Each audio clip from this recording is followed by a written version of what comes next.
cordial bienvenida a todos los presentes. Estamos contentos que puedan acompañarnos un sábado más en un servicio de adoración y agradecimiento a Dios. Vamos a invitarlos a que nos acompañen inclinando sus rostros para dirigirnos a Dios en oración. Eterno Dios que habitas en las alturas de los cielos, estamos agradecidos y contentos, Señor, por esta oportunidad que tenemos de rendirte culto, Señor. Estamos agradecidos por tus cuidados en esta semana, una semana más que nos has regalado con tus cuidados y nos has preservado en vida y en salud, y estamos aquí, Señor, en este momento pidiendo tu compañía, tu dirección, de que puedas estar con nosotros, Señor, que permanezcas en nuestro medio y que tu Espíritu Santo también trabaje en nosotros. Te pedimos una bendición especial para cada persona que está sintonizando en este servicio, que tú estés con ellos, Señor, y que nos bendigas. Sé con nosotros porque te lo pedimos en el nombre de Cristo Jesús. Amén. El tema de esta mañana es un tema muy interesante, un tema que tiene que ver con un libro que usamos muy a menudo, pero tal vez no hemos tenido un conocimiento tan amplio, tal vez no hemos detenido a ver el contenido de cada capítulo, de cada versículo. Vamos a hablar en esta mañana de la Biblia. Y hablando de la Biblia, tenemos la oportunidad de considerar no solo los libros, los versículos y los autores de la misma, sino que ha sido inspirada por el mismo pensamiento de Dios. Y solo existe una parte en toda la Biblia que no ha sido inspirada, y esa parte es en los 10 mandamientos. Eso fue escrito con el mismo dedo de Dios en las tablas de piedra, allá en el monte Sinaí, hace muchos años. En Habacuc 2:2 leemos: y Jehová me respondió y dijo, escribe la visión y declárala en tablas, para que corra el que leyere en ella. Comenzamos entonces nuestro estudio de la maravillosa Biblia. La Biblia tiene 1189 capítulos, tiene 31.101 versículos y 1260 promesas. Y estas promesas, y ese número de las promesas es un número muy interesante que en algún momento vamos a expandir. Pero por ahora sepamos que por cada palabra que se encuentra en esa Biblia, muchos hombres, muchos cristianos, muchos fieles dieron su vida, y muchos murieron no solo literalmente, sino que también espiritualmente.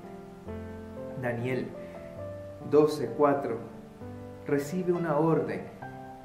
Y es importante destacar este pensamiento en este momento, en nuestros días. Pero tú, Daniel, cierra las palabras y sella el libro hasta el tiempo del fin. Muchos correrán de aquí para allá y la ciencia se aumentará. Y es cierto que la ciencia ha aumentado. Se dice que cada 18 meses en nuestro tiempo actual la ciencia va cambiando, va aumentando, y no es necesariamente de esta ciencia que se trata, pero sino de un entendimiento más profundo. Pero estamos viviendo en un mundo muy avanzado, en un tiempo que se conoce como la era de información. Y por 2600 años, verdades se han escrito en esta Santa Biblia, y la historia corrobora muchas de esas verdades. Pero vamos a ver entonces el contenido de la Biblia y las prioridades de Dios. Las prioridades de Dios que dejó marcadas, plasmadas en esas palabras que se encuentran en la Santa Biblia.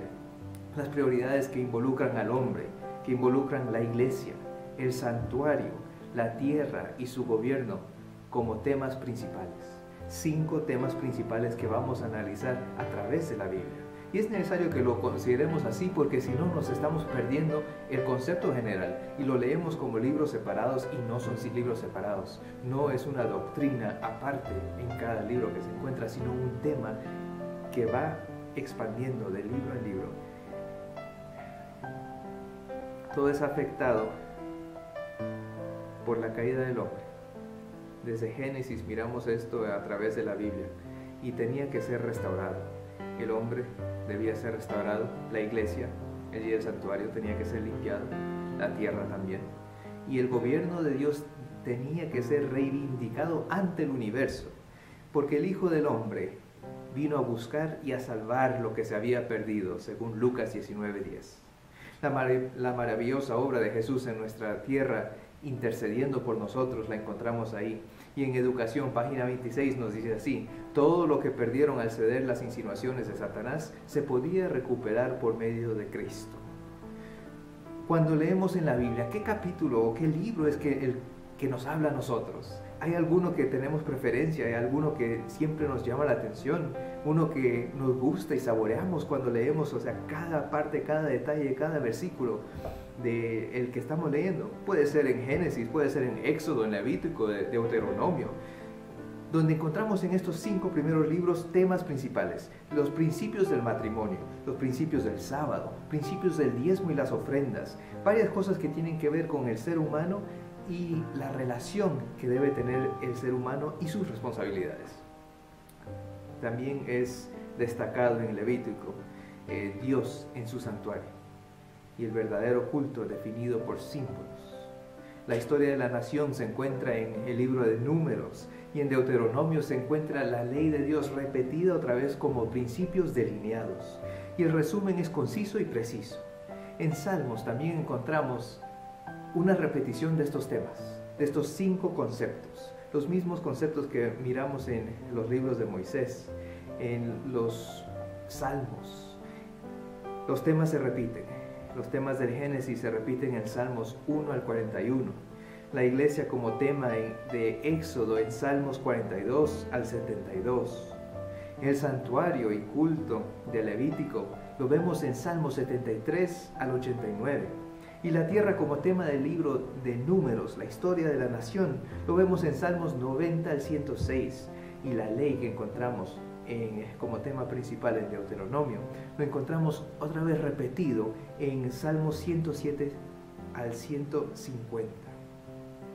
El libro de Salmos, un libro de prosa, de poesía religiosa, escrita por el rey David, tiene relación directa con los 5 libros de Moisés. Salmos, entonces, sería bueno y recomendado de que tengamos un papel y lápiz y que pongamos todo esto en columnas para hacer una comparación. Van a ver lo interesante que es. Comparando los 5 libros de Moisés con el primer libro de Génesis, encontramos entonces que del 1 al 8 nos habla del hombre y el hijo del hombre. Del 9 al 15 del libro de Salmos nos habla del hombre de la tierra. Del 16 al 41 nos habla del hombre Jesús, y el libro 42 al 72 nos habla del segundo libro. En este sentido, 42 al 29 es concerniente a la ruina de Israel. Del 50 al 60 del libro de Salmos son concernientes al Redentor de Israel, y del 61 al 72 es concerniente a la redención de Israel. El libro de Levítico y sus temas también los encontramos en Salmos. Del Salmo 73 al 83, el santuario está relacionado con el hombre. Del 84 al 88, el santuario está relacionado a Jehová. Y Salmos 90 al 106, el tema de Números, la historia de la nación, otra vez se encuentra con la tierra. Salmos 90 al 94, el descanso para la tierra que es deseado. Y el 95 al 100, el descanso de las naciones. Y el 101 al 105, el descanso de la tierra es celebrado. En Deuteronomio, el gobierno de Dios es reivindicado con su ley.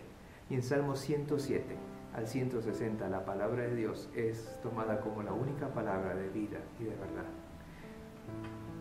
Los 5 libros del Nuevo Testamento también siguen estos temas centrales. El Nuevo Testamento fue escrito en griego, y el orden de él está un poco distinto a lo que vemos en el Antiguo Testamento. En Lucas vemos una repetición de Génesis, y los primeros salmos en Marcos vemos el tema de la iglesia y el trabajo de Dios en su templo. Lo que se ve en el libro de Éxodo lo encontramos también en Salmos 42 al 72, y el santuario, como lo vemos en Levíticos, Salmos 73, 89. En el libro de los Hechos, la tierra de Números, lo vemos en el 90 al 106. Y en Mateo, vemos como el reino de Dios es mencionado como tema principal. Y la ley que encontramos en Deuteronomio en el Salmo 107 al 150, en el libro de Juan, que menciona a Jesús como Hijo de Dios. Los temas de los 5 libros del Nuevo Testamento, entonces, son así. Lucas muestra la genealogía de Adán, al hombre perfecto de Dios. Marcos no tiene genealogía, ya que los esclavos no la tenían, y representan algo especial. Dios como siervo, perfecto. El libro de Hechos, Dios cuenta a su pueblo en una genealogía espiritual, y Dios actúa por el Espíritu Santo en su templo. En Mateo la genealogía es de David y regresa al concepto del rey prometido, el rey que se esperaba y el reino de los cielos. El libro de Juan tiene una genealogía también, no tiene genealogía, disculpen, carece de genealogía porque menciona a la tentación, también carece de tentación, bautismo de agua, menciona a Jesús como Hijo de Dios. Y Apocalipsis se divide en 5 partes también. Apocalipsis se divide en 5 partes donde el hombre es Jesús y trae un mensaje y revelación de Dios. En el capítulo 2 y 3 se muestra como mensajero. Se divide en 5 partes entonces. El primero en el hombre, Jesús en el santuario y su obra en el santuario. El mensaje del Evangelio en el primer capítulo de Apocalipsis. En Apocalipsis 2 y 3 se muestra entonces, como mencionamos hace un momento, como un mensajero, un siervo que testifica durante los 7 periodos. Y en el capítulo 4, al capítulo 8, menciona el sellamiento, y ese sellamiento sucede dentro del santuario. Y de ahí vemos si es que aceptamos o rechazamos el mensaje dentro de esos capítulos, del 4 al 8 de Apocalipsis. Y del 8, versículo 2 al 11, versículo 19, nos menciona las trompetas. Y de las trompetas nos lleva del santuario en el lugar santo, el lugar santísimo, y con eso también nos menciona el juicio. Y en Apocalipsis 12 al 22, el resumen de la Biblia que va al principio, donde somos parte de esa familia, del reino de Dios restaurado en esta tierra. Efesios 3:15 nos habla de una mujer. Nos habla de una mujer que está parada sobre la luna, que da a luz a un niño, y es representante de Dios. La iglesia que da a luz a Cristo y trae a Cristo a este mundo. De Efesios 3:15 nos menciona esto. En Apocalipsis 21 es muy parecido a Génesis. Y para entender Apocalipsis es necesario leer Génesis. En Daniel 12 y 13 encontramos verdades muy interesantes, donde la Biblia se usa como un camino al paraíso, como un mapa maestro que nos muestra un camino especial de exaltación, no de exaltación, sino de confesión, de arrepentimiento, de humillación y obediencia. Apocalipsis nos muestra que no solo está Jesucristo ahí en estos versículos, en estos capítulos, sino que también nos muestra la necesidad de aceptar que somos pecadores. También arrepentir cada uno de esos pecados y confesarlos. Nuestro pecado como propio. Es cierto que Jesús lo compró y lo pagó, esa deuda la tomó Él sobre sí, pero tenemos que reconocer de que esos pecados son propios, son nuestros, y por humildad decir, yo no puedo, pero Dios sí puede. Por medio de Jesús y el sacrificio que hizo en la cruz, Él puede. Tenemos una maravillosa Biblia que ha sido quemada, que ha sido vituperada, que ha sido rechazada, que ha sido encadenada, y a través de los siglos se ha mantenido viva y disponible. Ahora más que nunca es el bestseller de todos los tiempos y está disponible. Pero triste que esté disponible y lo tengamos en nuestros armarios o tal vez en una gaveta al lado de nuestra cama sin abrirla.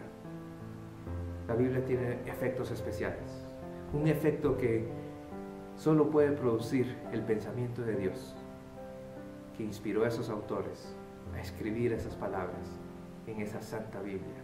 Y el efecto es sencillo, el efecto es simple. No se necesita gran elocuencia o retórica para entregar los mensajes que se encuentran en ella. Ahorita hemos dado mucha información que tiene que ver con temas centrales de la Biblia. No nos perdamos en los detalles, no nos enfoquemos tampoco en los números o en las cifras. Es cierto que hay muchas promesas, es cierto que hay muchos libros y mucho detalle dentro de cada uno, pero en vez de enfocarnos en eso, enfoquémonos en los temas principales de que se llevan a cabo del Antiguo Testamento y se comparan los 5 libros de Moisés con los libros del Salmos, y también que se pueden comparar con el Nuevo Testamento. Jesús cumplió la palabra y también cumple las promesas. De esas promesas que todavía se encuentran en la Biblia, no son promesas que fueron para el mundo del Antiguo Testamento o del Nuevo Testamento. Son también disponibles y están a tu alcance y al mío. Que si nos afianzamos de eso, nos aferramos de eso, todas las promesas son cumplidas para nosotros. Pero es necesario también que vivamos por aquel que murió por nosotros. Muchas veces se hacen preguntas: ¿morirías por tu fe? Y muchas personas responden sí. Y la pregunta más difícil no es si morirías por tu fe, como lo hicieron tantos mártires del ayer, sino la pregunta en nuestros tiempos es distinta. En este tiempo moderno, la pregunta es un reto: ¿vivirás por Jesús? Están tal vez dispuestos a morir, pero vivir es el reto más grande de esta época moderna.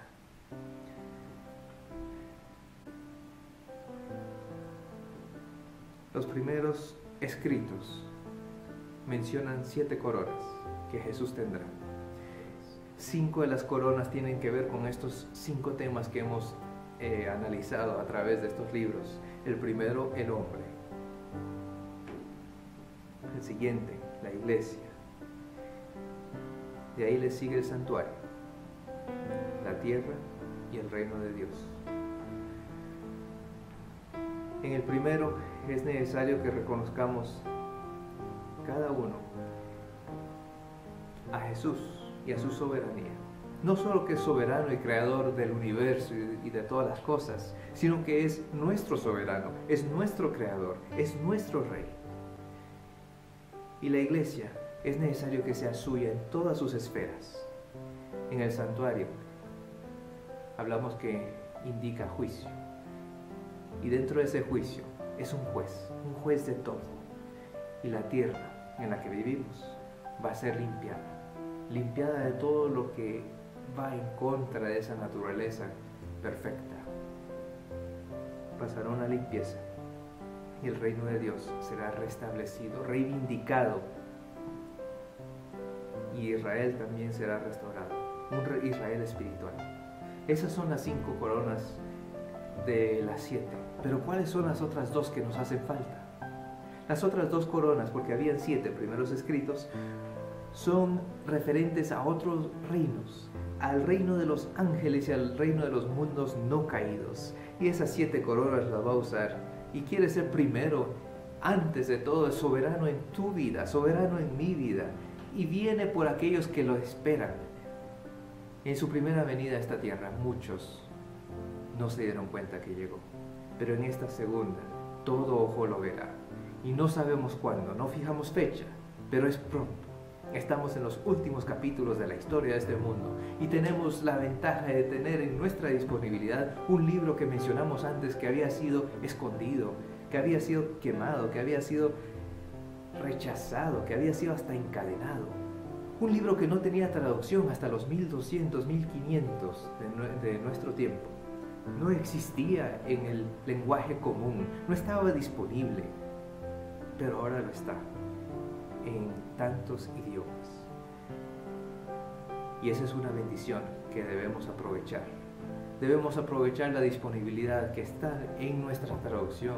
Debemos aprovechar también la ventaja que tenemos en poder leerla.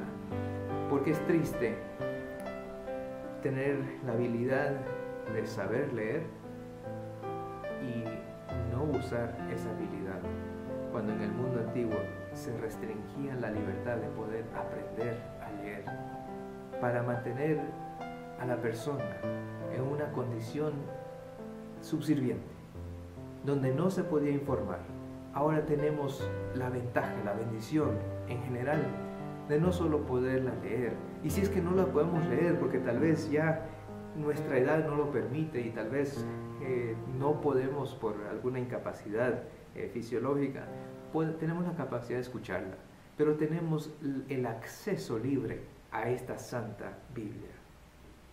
La palabra sigue siendo palabra de vida y sigue sirviendo para traer consuelo, para traer ánimo a la vida de muchos hombres y mujeres, aún el estado muerto espiritual de cada persona. Cuando menciona que tiene la capacidad de resucitar, es curioso y necesario entender cuál es nuestro estado entonces. Si es que la Biblia nos puede resucitar, ¿cuál es nuestro estado? Para necesitar resurrección, el estado espiritual es un estado de inerte, muerto espiritualmente. Y en este tiempo no tenemos el lujo de vivir en un estado de complacencia y sueño. Levantémonos de ese sueño espiritual. La Biblia no tiene fondo. Las verdades que se encuentran en esta santa palabra son tan profundas y es necesario que el estudio sea comprendido con temas centrales, que se entiendan no solo por reglas y por dogmas, por escritos, sino por principios de vida que se llevan a lo largo de cada libro de esta santa palabra. El libro lo tiene todo, es palabra de vida y nos da un cuadro completo de la revelación del plan de salvación para nosotros. Tomemos nuestra cruz entonces y encontremos palabras en esta Biblia que nos traigan calma, que nos traigan consuelo, que nos den fuerzas para seguir. En esta Biblia que es el principio y el fin de todas las cosas, que es el alfa y el omega, y que el cielo y la tierra pasarán, mas su palabra no pasará. Estemos confiados de que esta verdad, esta promesa puede ser una promesa real en nuestras vidas. Y cuando abramos la Biblia, hagámoslo con la reverencia que se merece y tomemos de ella lecciones de vida para vivir mejor en el tiempo que estemos en este mundo. Cuando sigamos nuestra jornada en esta semana, mi deseo de oración es de que podamos ver los árboles y el bosque, y por mirar uno no descontemos el otro, y en eso que podamos también hacer un mapa mental de los temas que hemos hablado en esta mañana, esos 5 tópicos centrales que se encuentran, esas 5 coronas de que son parte de la corona de Jesús y en la cual nosotros jugamos un papel. También podemos ser una estrella en esa corona, una estrella en una de esas coronas de las 7. Mi deseo de oración es que vivamos confiados y vivamos por fe. Amén. Vamos a despedirnos con una oración.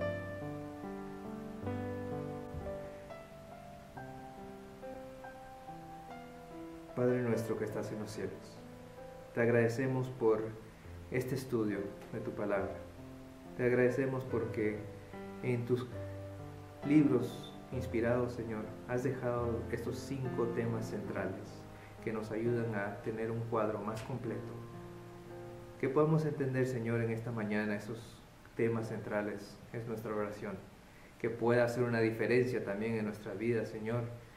La participación activa de nosotros, no pasiva.